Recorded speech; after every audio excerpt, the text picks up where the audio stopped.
Good afternoon, everyone, dear colleagues. Thank you for joining us today. Welcome to today's BRIAS Big Ideas for Democracy lecture.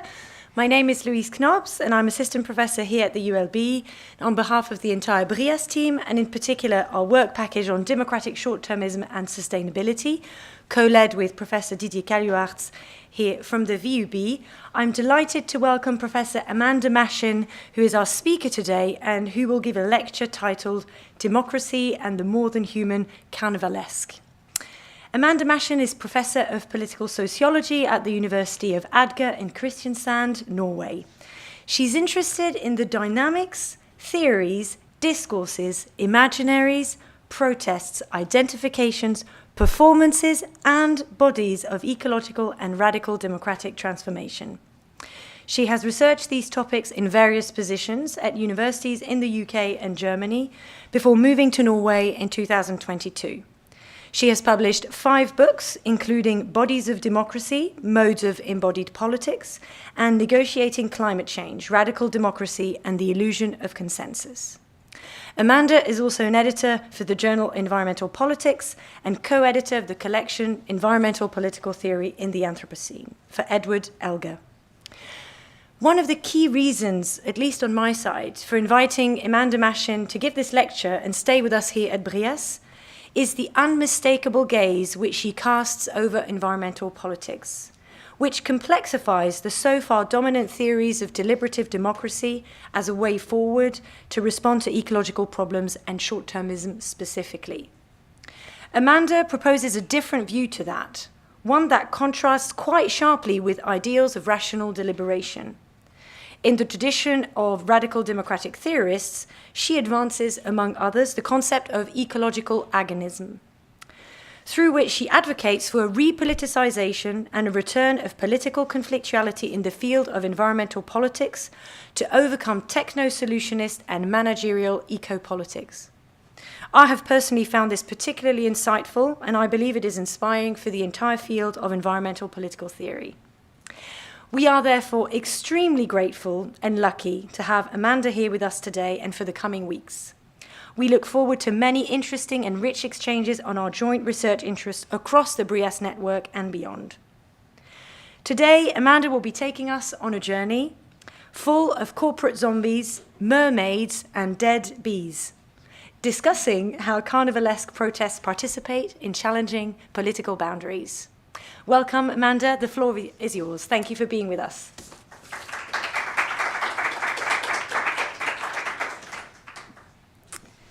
Thank you so much. Thank you for that lovely introduction and for the invitation to be here. I feel very honoured and very lucky. I'm very excited to have this month at the BRIAS Centre. And I think it's a great start to my visit to be talking with you about some ideas I have about democracy and the more than human and the carnivalesque. And I'd be interested to know, and I suppose I'll find out later, whether you think these ideas are completely outlandish and crazy, or whether you think they're kind of a bit boring and mundane or obvious, or whether, I hope, you think there's something interesting here that's worth exploring further. That's what I'm hoping, but I will find out. So, today I'm going to talk about the democracy and the carnivalesque.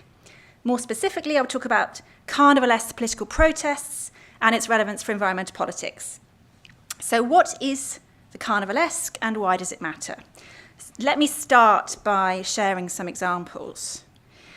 And there'll be lots of pictures in this presentation, so maybe that will keep you interested in the 45 minutes I've got to talk. The image on this first slide was taken at the COP summit in Glasgow in 2021.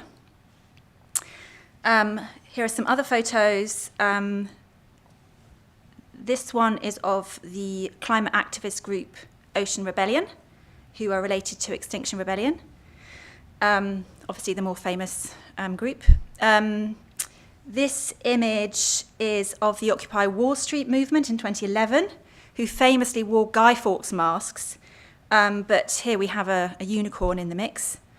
This is a Save the Bees campaign in Bavaria from 2019.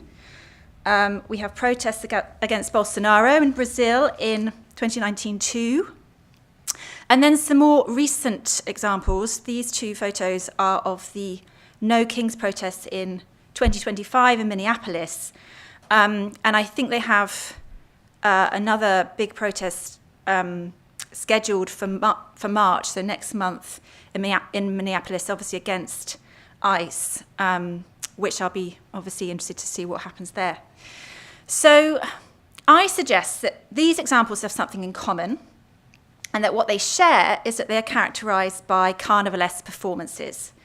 They are characterized by comic, ironic, humorous, frivolous, absurd, subversive, and sometimes grotesque performances in which all kinds of bodies are dressed in all kinds of costumes and behave in all kinds of ways that seemingly undermine the normal order.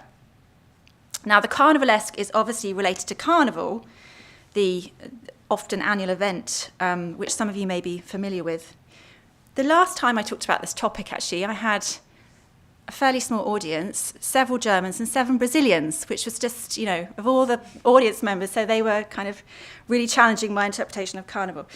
Anyway, obviously Brazil and Germany are the two big countries with a Carnival tradition. But the Carnivalesque is a broader category than Carnival. Carnivals are Carnivalesque, but Carnivalesque can characterize elements of political protests, as we see from these images. There's also been work done looking at Carnivalesque political parties and Carnivalesque graffiti, but I'm going to focus on political protests, social protests, and the Carnivalesque. And really this whole kind of interest in Carnivalesque protests began when, in 1999, the UK group Reclaim the Streets organised a protest called Carnival Against Capital. That kind of sparked a kind of body of literature on Carnival and social protest. So why is Carnivalesque interesting to Democrats? Perhaps it's already obvious. It's interesting for Democrats because it involves the assembling of a joyous and spirited crowd together in the public sphere. It engages them in politics and it helps them produce the common. So that's the Hart and Negri idea of producing the common. It also involves the active cultivation of difference that is important for radical democracy, the embracing of otherness, the expression of demands against the status quo. Carnivalesque protests seem to add something to politics beyond sensible manifestos and polite deliberation that catches and enlivens. So, as I've already sort of mentioned, there is a rich literature on the democratic potential of Carnival and Carnivalesque. However, what I want to add to this, and what I will argue today, is that Carnival is interesting because it's also interesting because it draws our attention to the more than human. Democracy has tended to be rather anthropocentric. After all, demos is often translated as the common people. Does Carnival involve an undermining of democratic anthropocentrism? As you can see from these images, Carnivalesque protests also seem to engage with the non-human or other than human and play with hybridity. And I don't know if you can see from there, but there's a guy here dressed up as a cow with a placard saying utter failure, which is not bad for an American, actually. So I work mainly in environmental politics, and I've been preoccupied for a while with the possibilities, challenges, and limitations of greening democracy. Environmental political theorists ask, for example, does a greener democracy mean one in which non-human nature is not only respected, but one in which it is better represented, and perhaps one in which it actually participates? What would that sort of democracy look and feel like? Is it possible? Today I will discuss whether the possibility of a greener democracy is facilitated by the Carnivalesque. So I guess you might call these my research questions. Could Carnivalesque performances, protests and other events facilitate and even cultivate the expansion of the category of the human to include non-human otherness and the expression of more than human identifications? By dressing up as insects, fish, trees, zombies, mermaids, extinct species, and so on, activists essentially perform the more than human. Do these protests involve the making of representative claims on behalf of the non-human, or does it open a space for more than human imaginaries and experimentation? Or does it actually re-cement anthropocentrism precisely by showing us that the otherness that is performed at Carnival or in the Carnivalesque protests is not us? So actually, and I'll come back to this point several times, but that by being the exception, it shows us, of course, what the normal rule is. So I'm going to start by looking at the anthropocentric nature of democracy. Maybe that's interesting for some of you. We can talk about that more afterwards. So I'm going to briefly talk about that. Then I'm going to move on to a discussion about the Carnivalesque and democracy. And I'm going to describe 8 different elements of the Carnivalesque, that all of them gesture towards its potential to demonstrate hybridity and a move towards the more than human. And then I'm going to offer 3 alternative readings of the Carnivalesque in social environmental protests, in which its democratic and more than human potential is differently understood. So I'm going to give you 8 elements of Carnivalesque and then 3 alternative readings, 8 and 3. But I'm going to start, as I said, briefly talking about the problem of democracy and anthropocentrism. So democracy, and even radical democracy, can be legitimately accused of being anthropocentric or human-centered. Now, the anthropocentric ecocentric binary has been convincingly rejected as redundant or and definitely reductive. Nevertheless, both environmentalists and Democrats often complain that non-humans, along with future generations, are given no place within even the most inclusive systems, that their voices aren't heard and their interests aren't considered. There have, of course, been many suggestions. So I did work by Robin Eckersley and John Barry and John Dryzek and Graham Smith and so on, have various mechanisms, constitutional change, proxy voting, improved forms of listening, etc. But of course, it's difficult to represent the non-human in democratic processes and practices without undermining what is normally meant by political representation, just as it's difficult to include the non-human in other modes of politics, although scholars are trying. What I think is more interesting is the attempt to represent or perform the human itself in a different way, so that political representation reflects the connection of non-human nature, it reflects the connection of human communities with non-human nature, so it shows them as embedded in and affected by the environment around them. And that then naturally brings non-human nature into consideration. This is what the ecofeminist Val Plumwood, of course, argues when she claims that lack of ecological responsiveness goes along with marginalisation, oppression, and exclusion of certain categories. In other words, better political representation and more inclusive participation would involve a move towards environmental justice. And I'll just mention Jack Rancière here, who points out that the sounds made by those who are not counted as part of the demos are dismissed and have been dismissed as noise rather than voice, and are excluded precisely because they're not human. For a long time, certain groups of people were marginalised as less than human. Can the category of the human be further expanded to include or to become the more than human? And in a previous paper I wrote with Hans Assenbaum, we discussed the possibilities of bringing radical democracy into conversation with new materialism, which, I like the paper, but, we only went so far. So my question here is, can the category of the human be further enlarged by bringing radical democracy into conversation with carnival studies? So I wonder if we can draw on scholarship of Carnival and the Carnivalesque to grasp the possibilities of expanding the category of demands to include those of non-human nature, of more than human representation, of building an identity or a coalition by incorporating differences, and of making democracy less anthropocentric. Okay, so let's talk about Carnival. Go back to the beginning. This is a picture of Carnival painted by Brita Bruegel the Elder in 1559, which famously personifies Carnival and Lent. So Carnival, if you can see here, is pictured as this very fat, not very fat, I would say, actually just plump man, maybe very fat for the time, sat on a large wine or beer barrel, wearing a pie on his head, and actually I don't know if you can see the blackbird coming out of the pie, and he's holding a spit with meat on it, and he's got these people pushing him who look very sort of like they're having fun. And then opposite him is a woman who is apparently representing Lent, who is seated on a plain wooden chair, holding a broiling stick, a broiling iron, with fish, which is apparently a symbol for abstinence.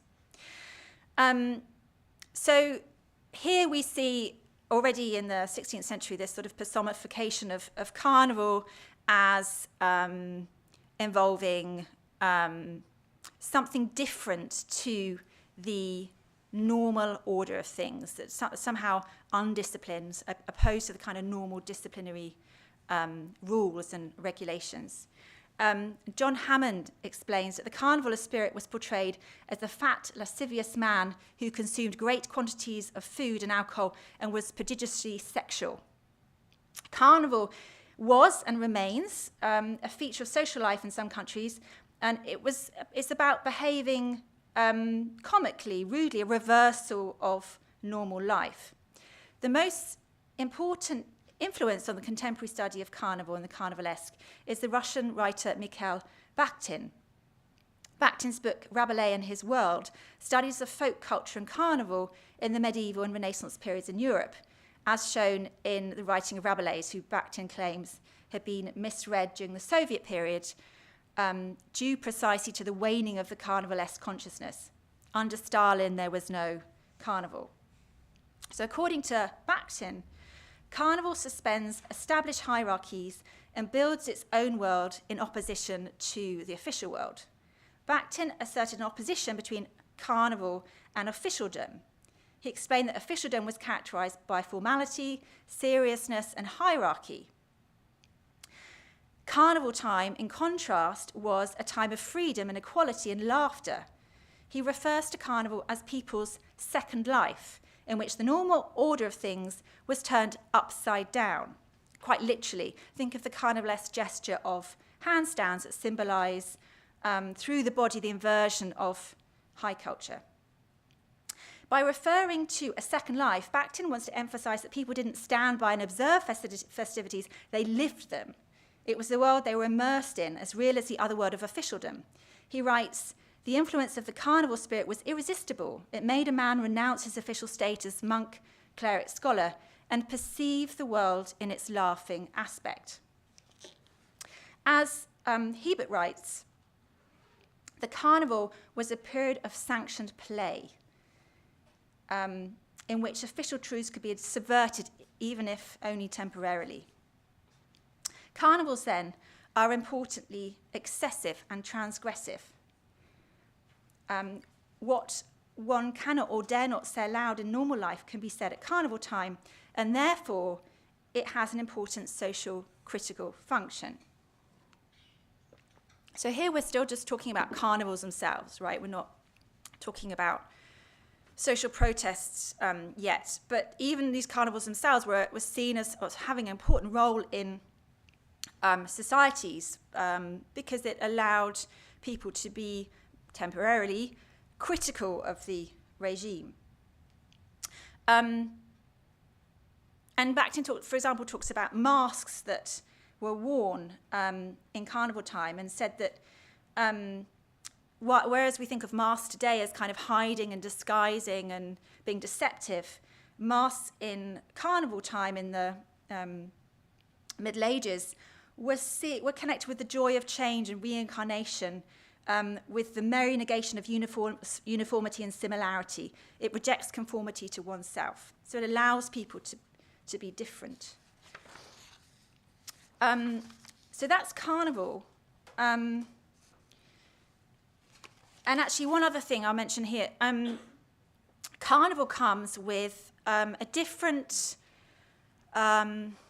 understanding of time, a circular model of time, which Bakhtin, it says, allows human communities to follow the rhythms of nature, and therefore to rebel against normal official linear time, which ends, of course, with death. So Ivan Lezika, for example, talks about how this was important for societies at the time. And that idea, I think, of a circular model of time in rhythm with the rhythms of nature is going to be relevant to me talking about more than human later. A couple of things I want to mention. Bakhtin and others mention the freedom and release. You may have picked that up already. They talk about freedom and release that comes with carnival. However, any idea that carnival time is a time of complete freedom is problematic. So scholars have noticed when they've studied Rio Carnival, for example, carnival is not an innocent attraction. It is riddled with multiple power relations involving differently positioned participants. Of course, the female body is positioned very differently to other bodies. But at the same time, they say that performance of carnival can act as a site of resistance. And another important point here is that in the medieval context, and maybe later as well, actually, carnivals were not just permitted, but encouraged by the regime. The capacity to suspend order is, of course, as Agamben argued, the power held by the state.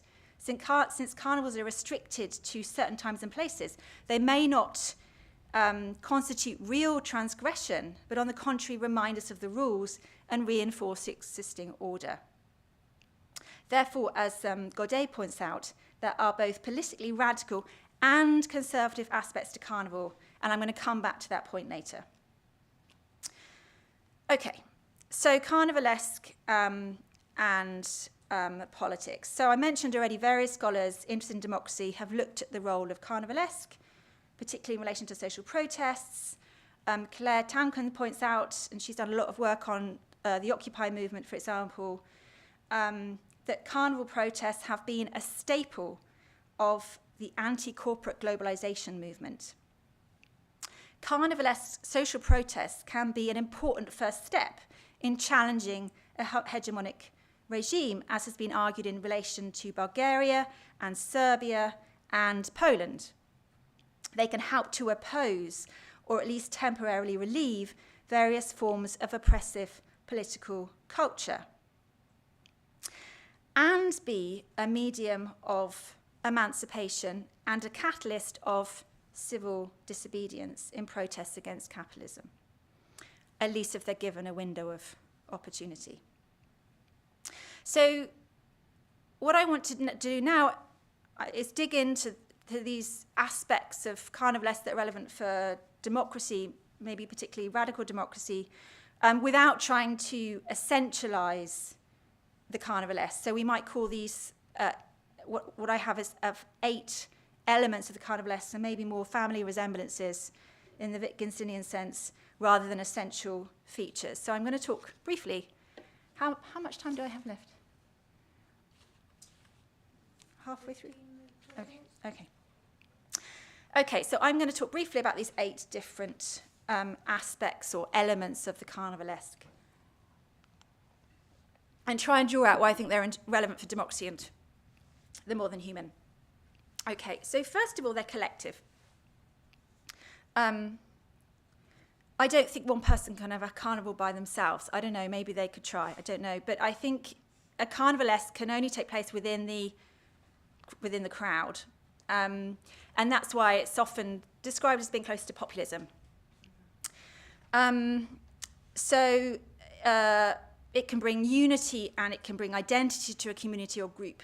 For reasons I'll come to later to help with that. But it's definitely about kind of bringing the common people against the elites, hence this kind of populist aspect.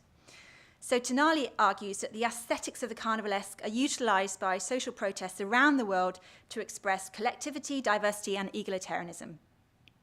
And by inviting in new participants, the carnivalesque can politicise those who participate, operating as a democratic mechanism of politicisation and subjectivisation. So the carnivalesque is used to describe collective activities in which the negation of the established order provides a temporary opening for alternative hybrid identifications to flourish.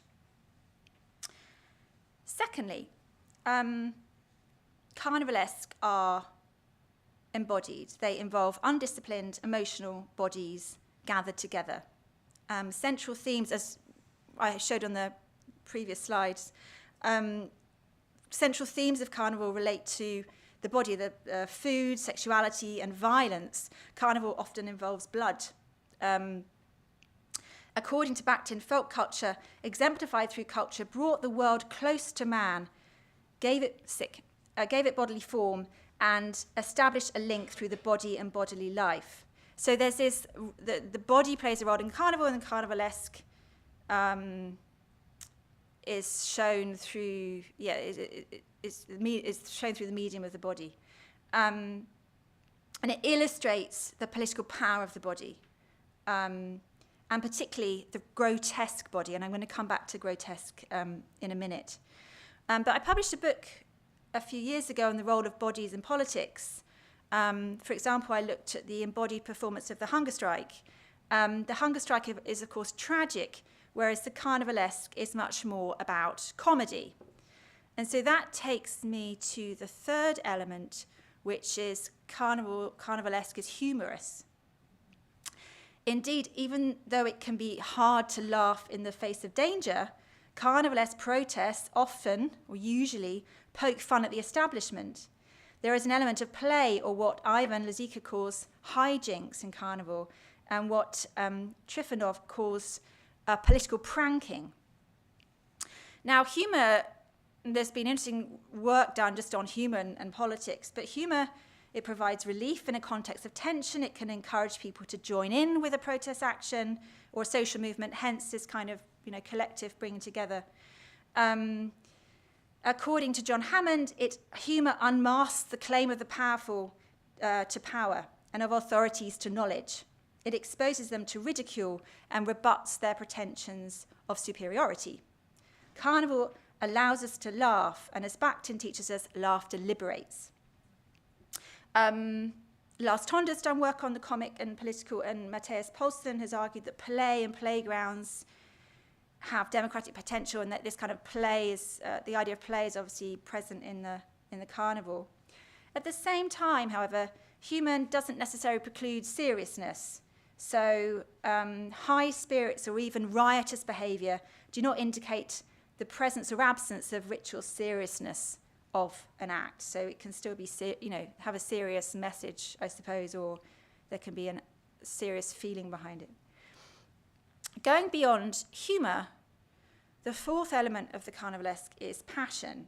So the carnivalesque is usually emotionally charged. There is perhaps a certain enjoyment or pleasure in the carnivalesque.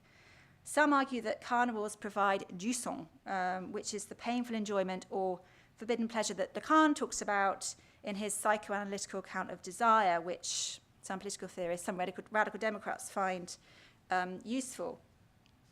And Holsworth and Stevenson, who actually work on the carnivalesque that's used by state regimes, and therefore they challenge the idea it's always in opposition to state regimes, they talk about how it can be, used in a cruel way. So they say carnival laughter is always freighted with cruelty. The fifth element, and I think this is actually one I find really, really interesting, and actually could have done a whole paper on this, is the grotesque, which Bakhtin writes about a lot, and it's fascinating. So we might think of carnival as kind of fun and light and joyful, but there's this kind of ugly side to the carnivalesque as well. And Bakhtin actually doesn't simply see the grotesque as ugly. He implies that the grotesque involves the dissolving of boundaries between plant, animal, and human forms. So he writes, I've got the quote here actually, "There was no longer the movement of finished forms, vegetable or animal, in a finished and stable world. So he's talking about carnivals in medieval time. He says, instead, the inner movement of being itself was expressed in the passing of one form into the other, in the ever incomplete character of being. This ornamental interplay revealed an extreme lightness and freedom of artistic fantasy. So the grotesque brings us down to earth and highlights us as, the human body as interconnected. Humans become embodied creatures through the grotesque and the carnivalesque. The sixth element is that carnivalesque is uncivilized. And again, I think this is really interesting, the role of incivility in civil society. So various scholars have talked about the fact that that actually being a good citizen is not the same thing as being polite. Sometimes it's important to, being, I guess this comes with civil disobedience, but the incivility that can appear in the public sphere is sometimes a sign of good citizenship and a sign of democracy. So bad behaviour and rudeness can be a force for political change. And this uncivilized aspect is obviously part of the carnivalesque. And so we might see this as, in terms of the public sphere and civil society, we might see the carnivalesque as, playing an important role in that. Okay, so I'm going to move on to the seventh element of the carnivalesque, which is its heteroglossic. Carnivalesque involves manifold hybrid voices. It's multivocal. There is no search for consensus in the carnival. Each participant is unique. They participate for different reasons, not because of the aim of reaching agreement, and we might say then that the carnival creates an agonistic space. And then eighth, carnival is performative, and I think this is a really important aspect of it. It's performative, but not in the sense of a theatre play. So Bakhtin explains that carnival collapses that distinction between participants and spectators. He says carnival is not a spectacle seen by the people, they live in it. That idea of this second life. And it embraces, through its performance, it's embracing the people, and that again takes us to this kind of populist aspect. And performativity here is also not meant in the pejorative sense. I mean performativity in the sense of that performances can powerfully construct and install new imaginaries and identities. Okay, so pulling all this together, I hope these elements kind of indicate why carnivalesque is relevant for radical democracy and why it might be able to challenge democratic anthropocentrism. So Umberto Eco's written brilliantly, of course, on carnival, and he explains carnival, he starts out by saying carnival is a theatre in which animal-like beings take over the power and become the masters. And actually, I'm slightly taking that, well, I am taking that quote out of context because he comes actually to challenge that interpretation. But it's useful here, so I'm using it here.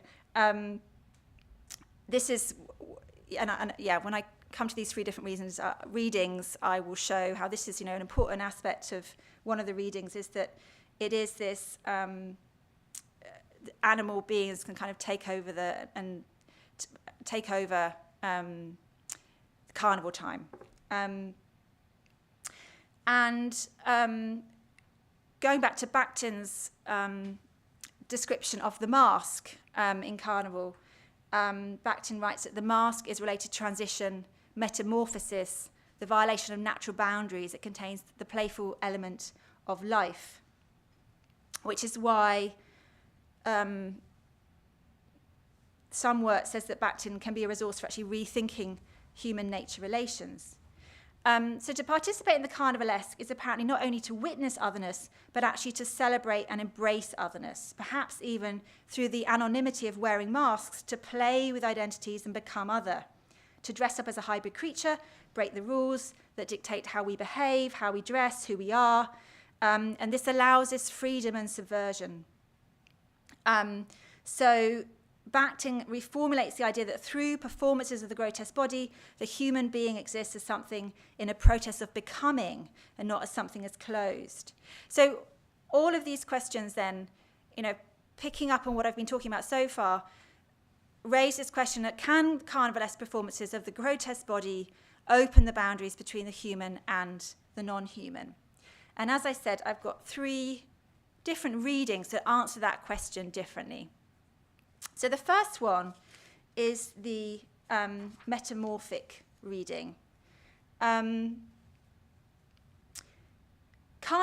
in the metamorphic reading involves a transformative performance of more than human and the possibility of becoming otherwise. We might say it makes a representative claim for the more than human. It allows for that subversion of oneself and stepping into a role that mocks the limitations normally imposed on oneself. And so Ted Hibbert, for example, talks about within the carnival becoming animal. And indeed, Michael Gardner, another, in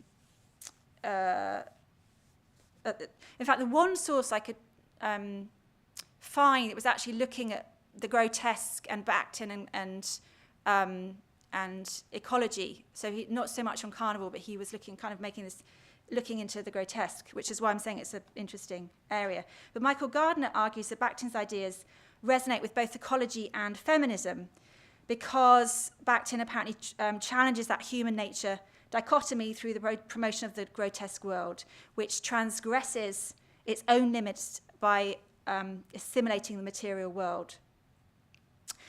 He writes that the radical alterity expressed by the grotesque body means that it can never be isolated from its social, historical, or ecosystemic context. So that is exactly what I was talking about, when I was mentioning Val Plumwood and ecofeminism earlier, that that representing the human differently naturally brings in nature into political consideration. However, this is the difficult. So that's the metamorphic reading, which is a quite positive, optimistic reading of the power of carnival, but it's a problematic reading because this metamorphosis, of course, only takes place temporarily. Arguably, carnival is not the becoming of other, it just shows us who we are not. It might be said that carnival actually just leaves everything the same. The departures from everyday life don't pose any real threat to the established order. So that takes me to an opposed reading, which is the cathartic. The cathartic reading, which sees carnival as catharsis. And this fits with the idea of the notion of a cycle of life in which society naturally needs some periodic letting off steam.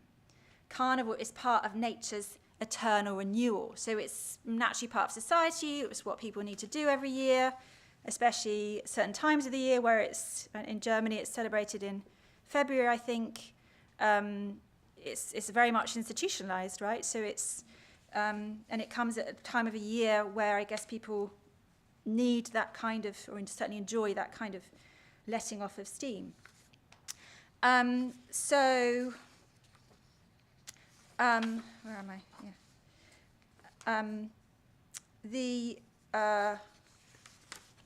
Notes. Give me a second. So carnival can be seen as a safety valve. Since carnivals are channeled by the calendar, restricted to certain times and places, they may not constitute any sort of real transgression at all, but on the contrary remind us of the rules and reinforce existing order. And that takes us back to Umberto Eco again. And he says, carnivals, in order to be enjoyed, requires that rules and rituals be parodied and that these rules and rituals already be recognised and respected. So carnival doesn't make sense if we haven't actually accepted that there are these rules and rituals characterising normal life. So is the carnivalesque performance in social protests at risk then of undermining its own intentions by putting on a display of otherness that remains precisely that? Does the temporary moment of carnivalesque ultimately only show us who we are not? Are we making a mistake to believe that carnivalesque is disruptive and transgressive because all it does is pretend to lead us beyond our own limits? Okay, so that's a more kind of negative, critical perspective on the carnivalesque that various scholars talk to, which takes me to my third reading, which somehow kind of tries to navigate between these two extremes. And actually, Godet, in her work, her brilliant work on talking about radical democracy in the Carnivalesque, says that actually, you know, most scholars looking at Carnivalesque would actually argue it's always more ambiguous than either of those two extreme readings. So, or either of those kind of two, it's good for democracy, it's bad for democracy. You know, it's always, and I'll come back to this point, it always depends on the concrete particular situation. So what I'm trying to promote here is this experimental reading. So I'm adding here this reading in which is eschewing any attempt to kind of pin down the impact of Carnivalesque, but sees it as an experiment that might lead in new directions and produce unexpected effects, just like a theatrical performance that opens the possibilities for interventions. Carnivalesque performance doesn't build a real alternative or forge a strong coalition or a counter-hegemony. It acts more as a democratic reminder of the possibility of thinking and living differently. I mean, maybe this kind of prefigurative idea is relevant here. So what is produced is not really a more than human identity, but a more than human space or field. Gardner argues that carnival can be interpreted as a shifting liminal zone that calls into question the boundary between nature and culture. Carnival makes room for the politics of the more than human, and whether that is truly transformative depends upon the context. It depends what else it's combined with. So, Carnivalesque performance opens space for agonistic and more than human experimentation. Carnival performance acts as a democratic reminder of the possibility of doing, thinking, and living differently. But what ultimately it does in terms of provoking social change depends upon the concrete situations. So Lewis and Parle argue, and these are the people writing about Rio Carnival, they see it cannot be seen either as innately transgressive or as another opiate of the masses.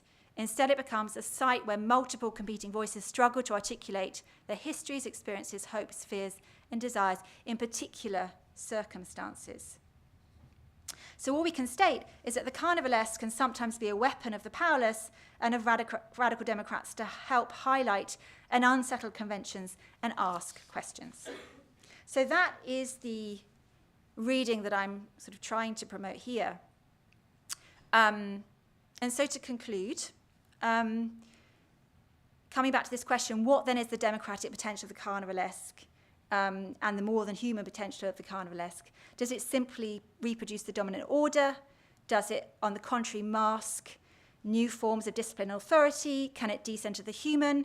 Or does it ultimately reaffirm the dualism it mocks? Of course, Carnivalesque performances, precisely because they're carefully delineated and separated from politics as usual, can reinforce the very norms that they apparently subvert.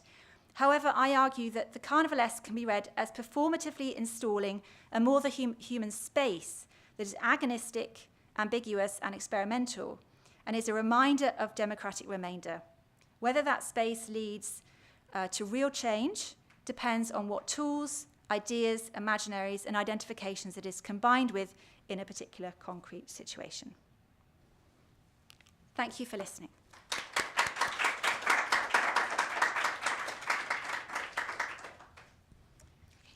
Thank you very much, Amanda, for this very interesting, very timely presentation.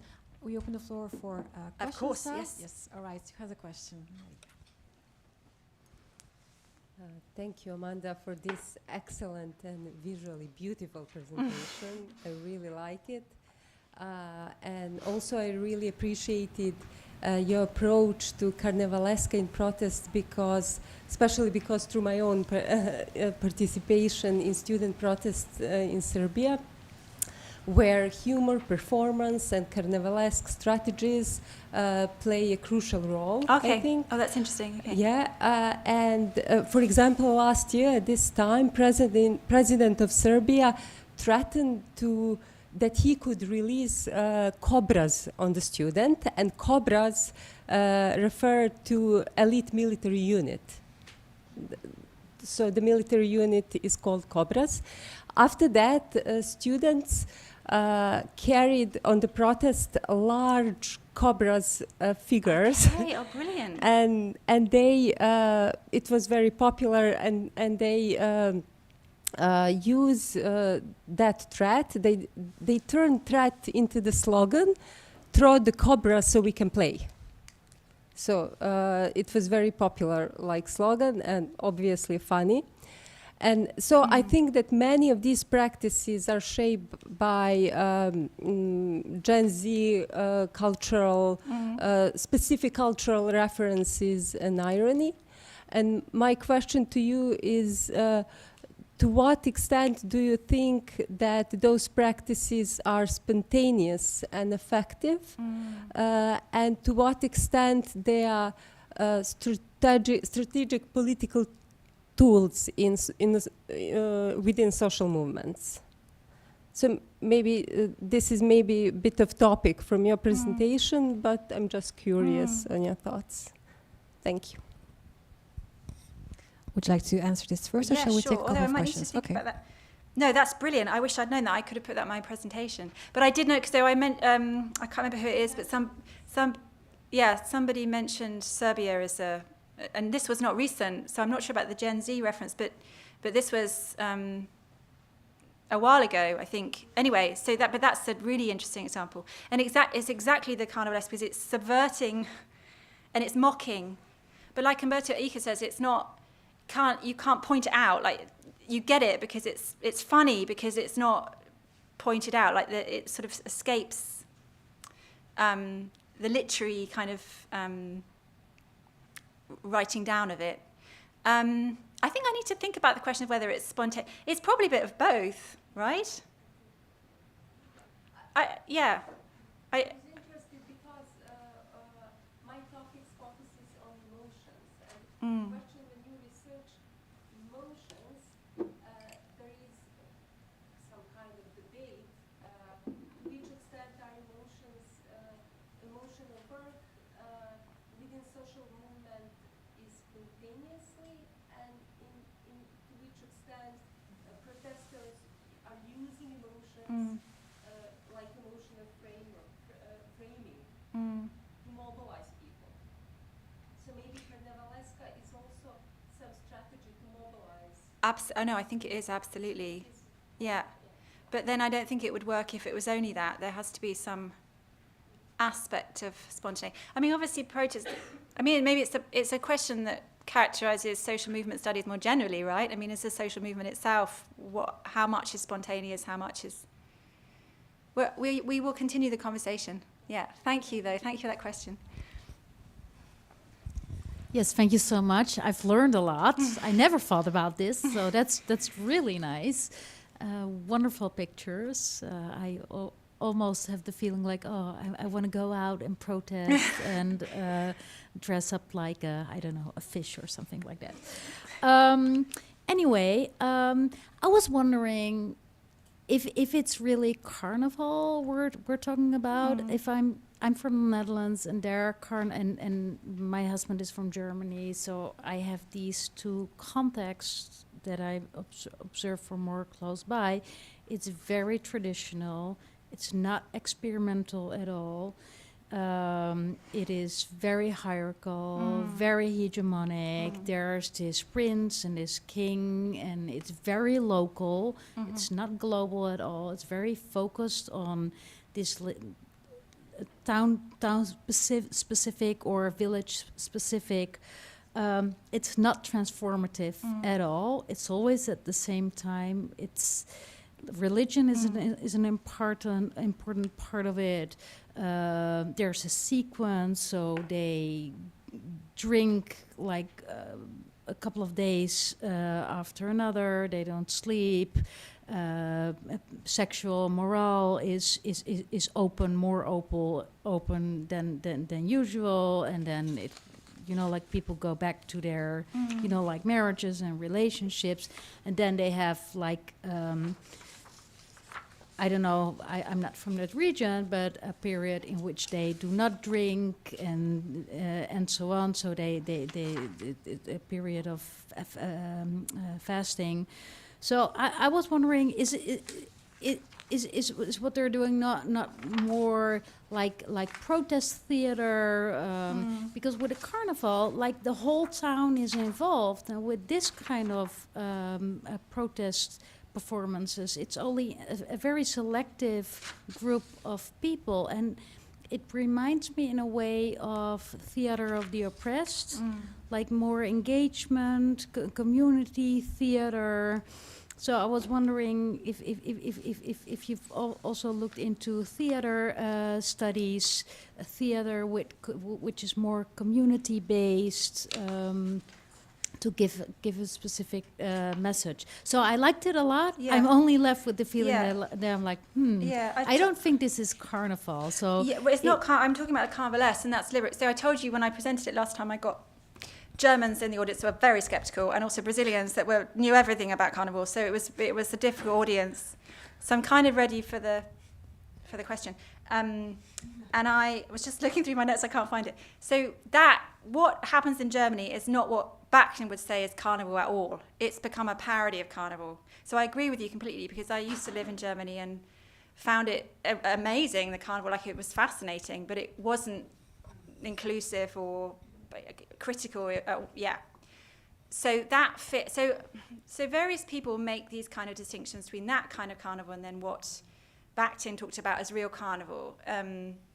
And that's what I'm talking about here.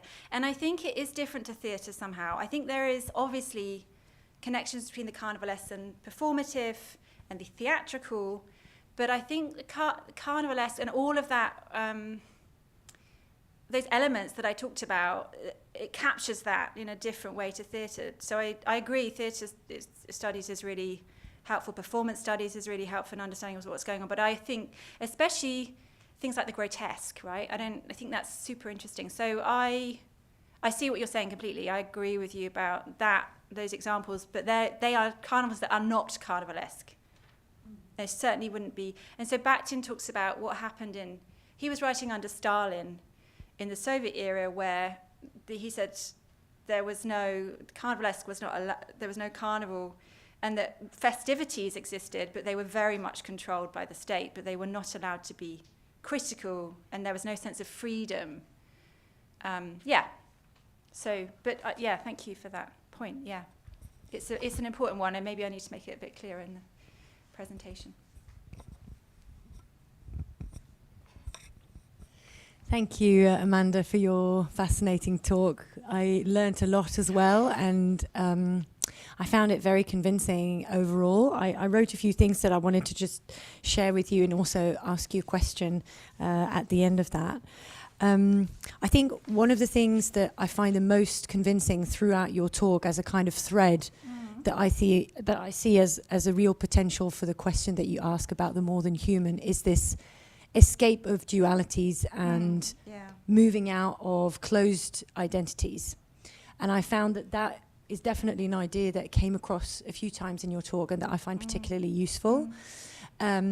Also this idea of ambivalence, of being able to perform multiple identities in the same moment almost. And I'm thinking here in particular also of multiple emotions that can coexist in the same figure or performance. I don't know if you remember, but I think it was in the 90s, there was this social movement that used the figure of the clown as small kind of armies of clowns in the UK, with this idea or this performance that there were happy clowns in the social movement, but also sad ones. And the figure of the clown as a particularly subversive figure, because it combined these almost oppositional emotions that usually do not coexist. Surely you can't be happy and sad. Well, the clown kind of can be a bit of both, and it's very similar to what you said about the aesthetics, but then the ugliness, and this idea that in those spaces multiple things can coexist, which actually in our dualistic ontologies and worldviews are usually very, kept separate. So I thought that was really strong and could definitely be further expanded in some ways. I wanted to ask you about the sociology of the Carnivalesque, according to you, because obviously here we're looking at the extent to which it's including more things and more identities. But who is it excluding? What is excluded from the Carnivalesque? And could this be also an interesting avenue to kind of wrap a whole idea around the Carnivalesque in a way? So not only what it's including in its performers, but also who is excluded from the Carnivalesque. Is it more inclusive than traditional classic forms of social protest, or not? I'm glad I'm here a month, because I was trying to write down, and I haven't managed to write down very much of what you said. So first of all, I think Carnivalesque has been related to populism, and in the same way, like, who is excluded? So for a left populism, you've got the 99% against the 1%. So the 1% are excluded, the elites are excluded. So it's interesting that Occupy Wall Street, or the Occupy movement in general, has been called Carnivalesque because it was also seen as this kind of really strong example of left populism. But I guess you could have examples of right populism where you have more excluded. Yeah, so I think that is an interesting question. I just guess there's no universal answer to that, right? No. But I do think it's interesting. It does somehow bring in people. I mean, we heard a moment ago, like it sort of makes people want to sort of join in. And that, I think somehow, and I don't know the mechanisms for that, and I guess I'd have to be a psychologist to look at that. And that actually, in response to the first point you made, I was talking to a colleague in Norway about this, who was saying he used to go to, obviously, protests, being a good, sociologist in Norway, he would go along to protests. And he said, yeah, we used to dress up, and we were talking about why people do that. And I think it could even be a way of you kind of hide yourself, right? I'd feel much more confident going to a kind of protest when I'm dressed as someone other. I think, anyway, the psychology, what I'm trying to say is, psychology is interesting, but I have no answers for that. I guess you put your finger by talking about dualism and the way that on the Carnivalesque challenge dualism is maybe what I should have been saying, because ecofeminism is any sort of feminism is challenging those binaries, or certain types of feminism challenge those binaries, and so do environmentalists, and so does the carnival in that way. So it kind of tries to blur those boundaries. So I think maybe that's a better way of explaining what I'm talking about. But I think, and also this idea of ambivalence and what Bakhtin calls the heteroglossic, like it's manifold voices, it's lots of people speaking in any way they want to. Although I said there are critics of that. I mean, actually, he talks about men, obviously, maybe women's bodies are patrolled more in certain kind of way. But yeah, I think. Oh, and the clowns, was that an example of Carnival against Capital? It could have been, yeah. Trying to look it up, but clowns is super interesting, isn't it? I mean, you could do a whole paper on clowns in politics. There's a history of the Yeah, use of the clown. I'm sure people have written about that. Yeah, So that would be also another. yeah. But definitely this comedic thing is fascinating, and I guess clowns would be as well. Yeah. I didn't put any clowns in, but I should have done. Thank you. Yeah, hi. Thanks a lot. Really, really interesting. I'm also German, I'm sorry. With a husband from the Carnival region. I didn't dress up as a fish, but as a frog. My comment is a bit different, though. And I really think that those 8 points that you had, they really resonated with me, with the feeling that the street carnival gives to me. Not those traditional sessions that they do, but the street carnival does. And then I wondered, because you also had those pictures of Extinction Rebellion, and they really don't give me the same vibe, also not in real life. Okay. And so then those 8 points that you had, I thought they were really useful to think about why. And I thought, so Extinction Rebellion isn't humorous. It's really serious. It's also not inviting. It's not pluralist. There's a super strong consensus. It's true, yeah. There is a very strong group discipline, very disciplined the way that they organize their protests. And they're also not making fun of the establishment. They're doing something else, but they're not making fun of the establishment. So then I wonder, is all protest that comes with costumes carnivalesque, or do these 8 categories have to apply, or just some, or yeah? That's a really interesting observation, actually. You're right, I think. And again, it takes us back to these different categories of carnival, I suppose, which is the point you were making. Yeah, that's interesting. And I suppose also Extinction Rebellion have stopped these sorts of interventions at the moment anyway. So, but yeah, that's a really good point. Yeah, I have to think about that one. Thank you. Yeah. I mean, some of them, I'm trying to remember which ones. That's Extinction Rebellion, I think. Yeah, They're more serious, you're right. Is that them? I think that's them. And there's one with a woman. She's Extinction. I think that one isn't. Is it? That could be. Anyway, yeah, I have to think about that. Maybe it's because they are. Maybe it's this question about, is it planned or spontaneous? And there's like you said, it's kind of planned, and there's a discipline. Yeah, that's a good point. Thank you.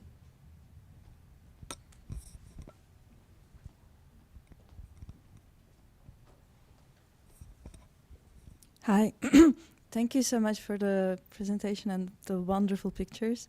Since we are in Belgium, I want to give a little bit of local context as well. Yes, yeah. Yes, please do. Because Belgians are very sure that Carnival is a very Belgian thing. Like Really? Okay, I'm so sorry I left you out of the list of carnival experts. Yeah, there are like many cities, and each of them has like their own version of the carnival. Like in Malmedy, there is like a very specific way people dress up. In Aalst, it's with cats, I think. But all of them are very much non-carnivalesque, as you have talked about Germany. However, in Brussels, there exists one very different thing, which is much, much closer to what Martin was describing, and it's called Carnaval Sauvage, which is roughly translated as a wild carnival. Right, yeah. And that one is... like in order to participate, you are not allowed to spend money to buy like a costume. You have to create your costume of whatever you find, whether it's repurposing trash or repurposing some old clothing that you had, or like you find a cardboard box on the street and you use it to make something. And they normally in Belgium, you are supposed to, when you organize a peaceful assembly, you are supposed to notify the authorities that you're going to do that, and Carnaval Sauvage has never done it, and like they make a statement out of it not to do that. So I just wanted to share this. Yeah, thank you. I'll put them in instead of Extinction Rebellion. That'd be a better example. No, but I was thinking about it because I guess that's my point, is it like what carnival is depends upon the particular situation.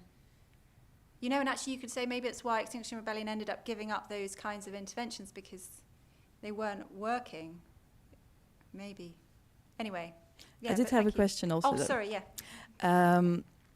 What I wonder is whether this carnivalesque going out of human personality necessarily leads to like real representation of other than human or more than human entities. Because I imagine if you dress up as a cow, it can be something funny to do without really necessarily thinking about how would cow feel in my place. You know what I mean? Yeah, but that takes you back to psychology, whereas I'm not able to answer those questions. I think they're quite interesting, but I'm more interested in the impact of that. Like, how does that expand what we see, how we see the political sphere and how people respond to those?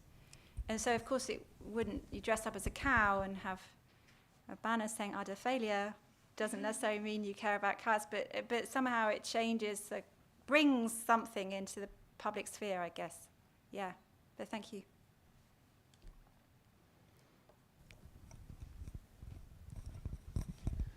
Thank you, Amanda. Wonderful presentation. I think there's definitely something in the research, so definitely continue it.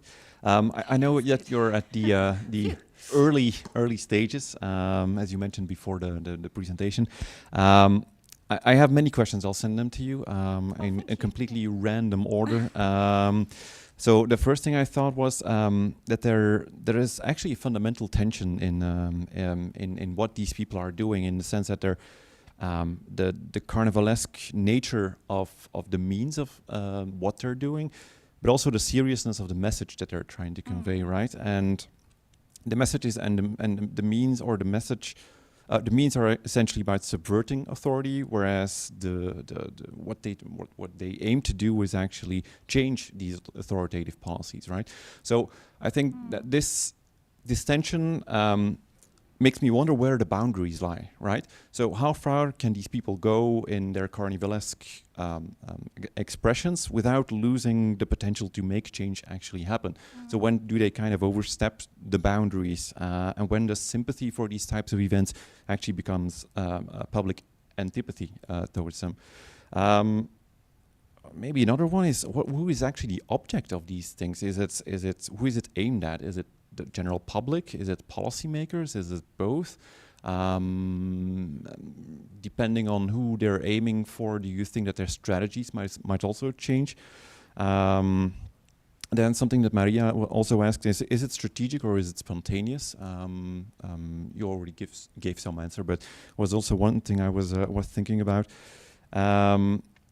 And then at the end, you gave like your three interpretations: the metamorphic, and the experimental. Yeah.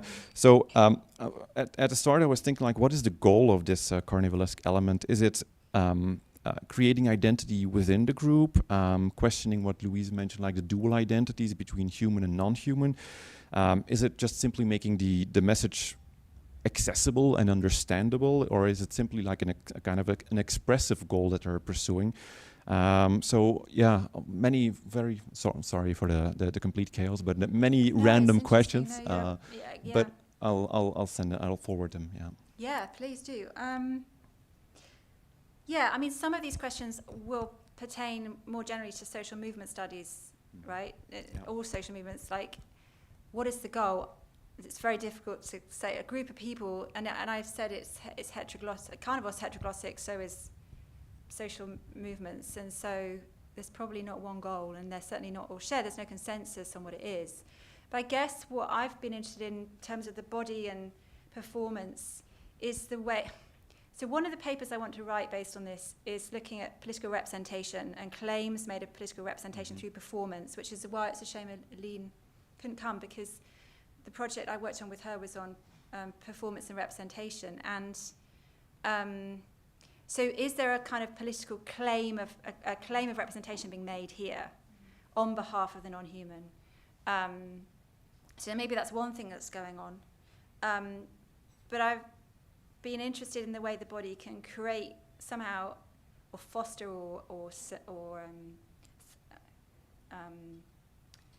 strengthen collective identities. And I think that's definitely, I would say, what's going on. Maybe the audience, or, I mean, for back then there was no audience, right? But so people watching on television probably not, their impression is maybe not as important as the people in the protest here. So maybe that's more important, like it's about creating this community. Anyway, I don't have any, my answer was chaotic as well. Let's just put it like that.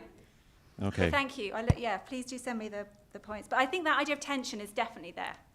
And I don't think it can be resolved. I don't think it should be resolved, because that is what politics is. It's messy. And trying to discipline it is exactly the opposite to the point. So that's why I'm saying it's agonistic, and it's... Yeah, I'm actually coming from the angle of like deliberative democracy, and so on many of these dimensions, it's actually completely opposite to deliberative democracy, because in its ideal type, it's dispassionate, it's not grotesque, it's very civil, it's not very humorous, but there is an element of the collective. So I know that you've published with Hans, but I was also wondering about relationship between these types of democratic utterances and then more deliberate type models of democracy. Well, we could talk about that for ages. I mean, but deliberatives are increasingly interested in agonism. That's what, and they're now like, oh, we really love disagreement. I see I'm being recorded. I knew I shouldn't be saying.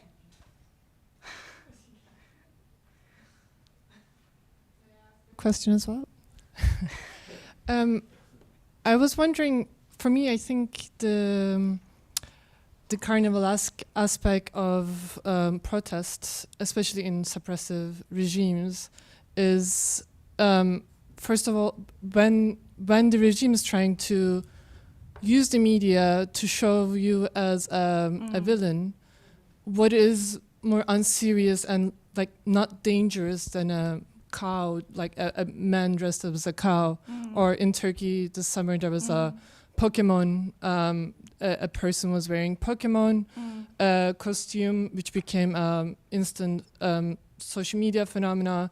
And it also, I think, first it allows people to disguise themselves and show themselves to the other who are spectators as not dangerous.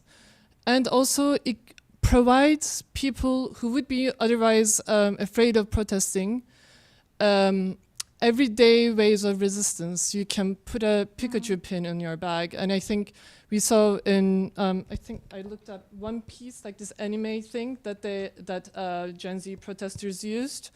It allows people to carry little symbols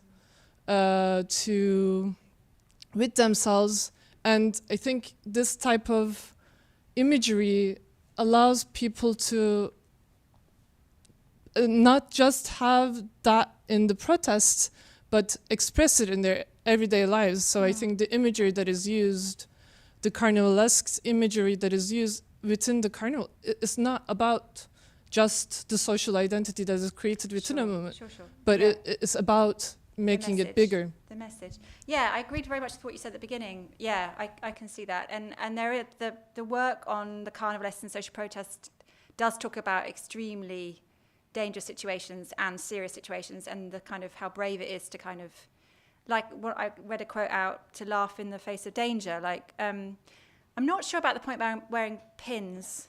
I sort of think, because there's also work obviously on the commodification of carnival, and that kind of seems a bit like, you know, it's being commodified, is it really opposition, or is it a kind of token gesture? I guess it would depend on the particular context. But, you know, like definitely it would depend on the context. Everything does in the end. But I guess, I think, for me, in a place of, like, especially in autocratic regimes, to be able to use something that is not immediately identifiable as opposition, but if you know, you know, is a powerful thing that people have, and this can disseminate that.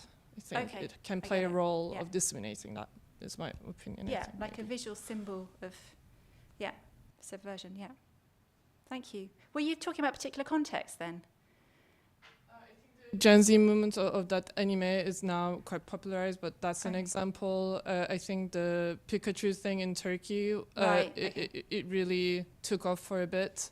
I think that this happens spontaneously, kind of all the time in protests. Interesting. Thank you.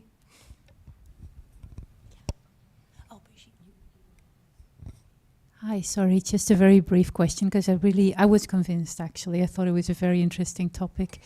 I'm surprised simply that nobody's brought up the Portland frog yet. The what? The Portland frog. So apart from Minnesota, there are also protests in Portland that have been going on. And there have been these, there's been one person who's been dressing up as a frog, and then lots of other people started acting out as frogs. And there have been these articles in the popular press about how the image of the frog was appropriated by the left from the right, as a symbol of protest and undermining traditional ideas. And I was wondering, would that be, I don't know, kind of a hook for you to look at? Yeah, maybe. Thank you. Yeah, that's really interesting. I hadn't thought of that. There's a lot going on in America, I guess, now. Like I said, the No Kings protest next month. Will be interesting to see what happens. Yeah. Thank you. These have been really helpful comments and questions. Thank you very much. Do I have time for one last little comment, just bouncing off what Didier was saying. It made me realise that there was one other thing that I didn't share with you. It was on the third pathway that you identified, the experimental. I was really convinced by that one in particular. Specifically, if you position that side by side with also your previous work and the critique of depoliticization and homogenous spaces and the lack of alternative imagination, and perhaps positioning the Carnivalesque as experimental, but almost as a training field or practice field for retraining our capacity for alternative imaginations in a way. So to go back to what Didier was saying, perhaps there is no specifically identified goal, but it's in the practice of being able to perform other identities, whatever they may be, that already is a goal in and of itself, because we're retraining our minds to think otherwise in a context, if you agree with the depoliticization argument, where we've actually been homogenized or kind of suppressed in a way in our capacity for alternative thinking or imagination. Yeah. So that was one thing. And perhaps for the representation claims on behalf of, I'm wondering whether that epistemology and cosmology actually fits with the Carnivalesque, where you're much more in a kind of embodied performance. Does that actually fit with something that is so discursively tied to claim on behalf of others? I feel like there's a clash there with performing to be a cow. You're not actually claiming anything on behalf of the cow, right? I mean, that is really, it is a bit of a stretch, and it's our stretch as theorists to say, oh, look, he's making a claim on behalf of the cow. I don't think so. You see what I mean? There's a clash there, I think, in what is actually happening and what we want to see happening. I'm not sure it's representation or claims making, but that's just a personal view. Well, okay. But, that's just... yeah, but that's one... So representation means a lot more than this kind of dry understanding. So you can... Performances are co-constitutive with the political, and there's a lot of talk about deliberation these days and participation, but not so much about representation. But actually representation can occur in lots of different spheres and lots of different parts of life. And the book that was edited by Michael Saywood and Paul Adil, that Aline and I both contributed to, we looked at lots of different areas of performance. So actually talked about performances of statues, which was, and the performances around statues, like putting up a statue and taking down a statue, and that's the kind of performance that happens in the public sphere. So I think you're being a bit unfair to representation, because I think there's a really interesting literature on political representation that's not just about formal politics and dry discourses, which is precisely why I guess Michael said and Paul Adil wanted to do the book about it. I was talking about anarchist prefiguration, right? So it's exactly, it's similar to that idea that that there's experiment on a kind of smaller scale, that you try things out, and that it's not necessarily going to end up with a sort of, there's no particular strong goal, it's not going to end up with any solutions, but it's about trying things out at that kind of anarchist level, and local level. So yeah, I think that's something I could do here as well. Yeah. Thank you. Again. Yeah. Any other questions? Actually, okay, I had one, but I'm going to keep it for the reception. So we can wrap it up. Thank you so much, Amanda. No, we'll do it then. Thank you so much. This is very fascinating, and thank you for being here and joining us tonight. Thank you for inviting me.